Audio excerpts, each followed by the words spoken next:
Welcome out to the happy hour version of Wierd Wednesday, ladies and gentlemen. I, of course, from the old crowbar. Let me first burn this into your consciousness. Yes, we have Modelo. I'm blind. Like I said, this is John House, or Used Toy for BaloneyBrain.com. Joining me, of course, is Daryl House, or Suburban Hobo. How you doing, Daryl? I'm doing great. Can you hear my dog? Yeah, no, not too bad. Okay, I screamed and then I set her off. So anyway, she's my guard dog. Nice. So you rip a hole in your ankle if you're not careful. We're running a little late today because we had some internet issues from AT&T, but we seem to be back on track now. In fact, the picture looks splendid. Well, that's because you're seeing me. I'm seeing you. Not that great. I'm just kidding. I think you're a handsome little bugger, my nephew. I got the kind of Grizzly Adams look.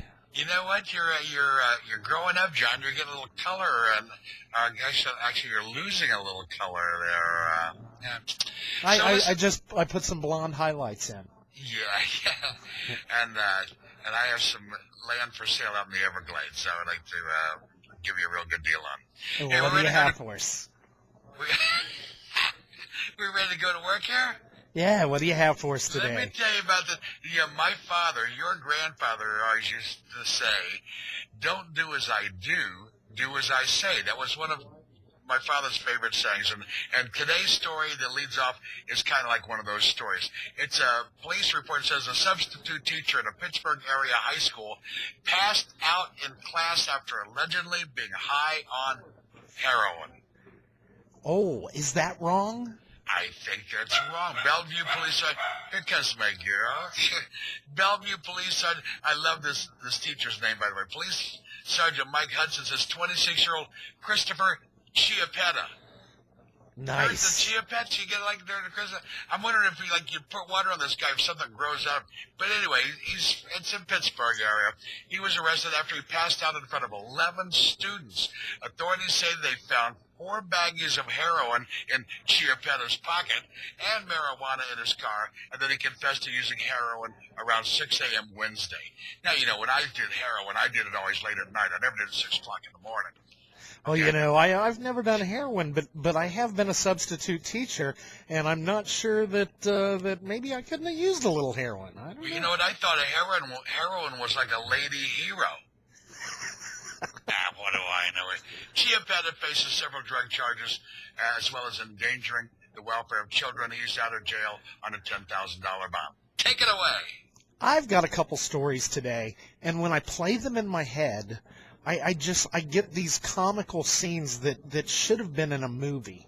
The first one is Jody Putnam kicked off police force after shooting squirrel at a dollar store. This police officer goes in to get this squirrel that was in a Dollar General because the animal control couldn't respond, and he pulled his gun and shot it off in the store. Apparently didn't kill the squirrel then, so he ended up using mace and pepper spray on the squirrel, sending all the people in the store coughing and hacking and running for their lives. 4 beach balls and an ashtray were overcome by pepper spray.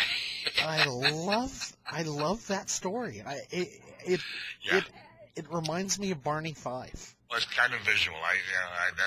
And listen, I'm going to stay in school here for one more story because Georgia principal, this is the feel-good story of the day. Got a Georgia principal with a bucket list.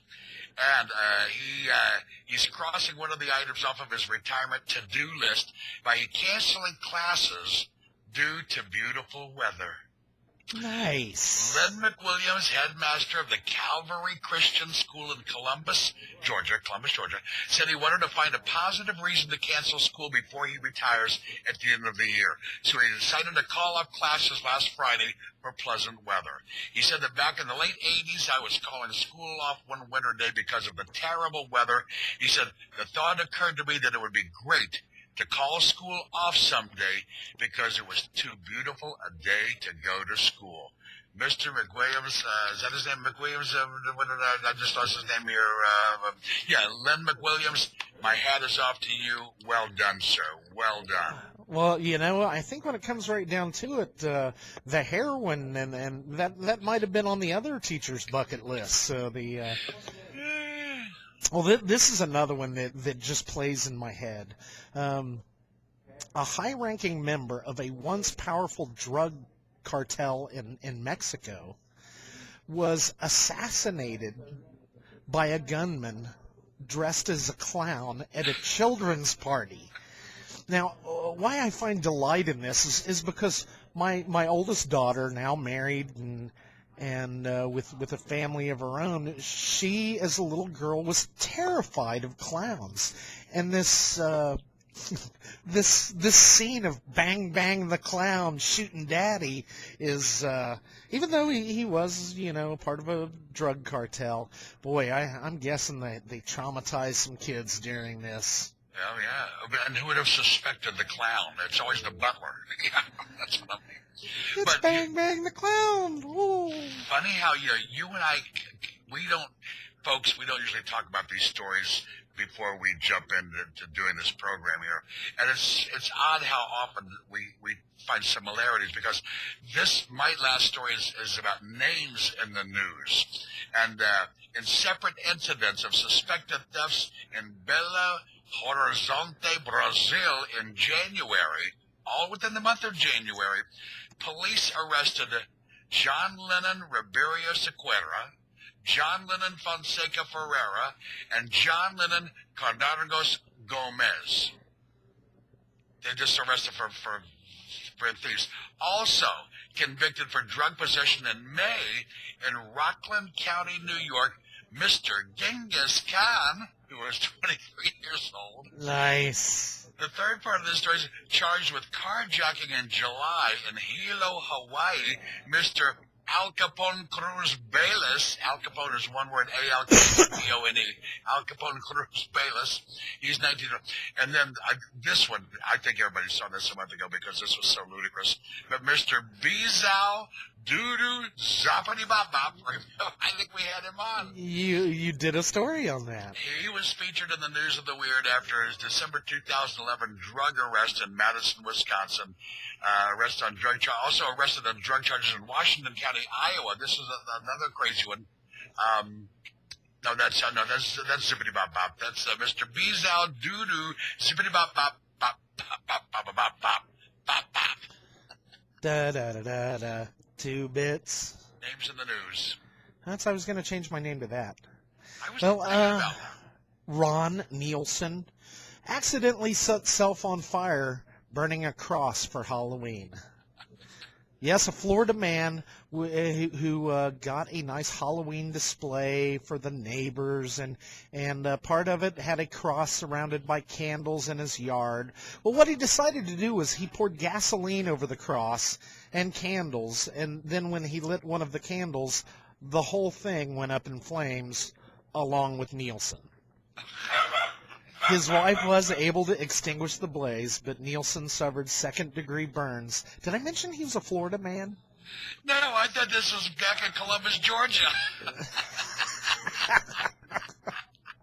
I just thought I'd throw that in. That yes, well, yeah. No, I was thinking from the get-go on that story, I said that's not why they burn crosses. It has nothing to do with Christmas, I mean, but it's all wrong. It's absolutely all wrong. So anyway, folks, we're wrapping it up for another Wierd Wednesday here on BaloneyBrain.com. Thank you for joining us. Let me just one little quick thing here.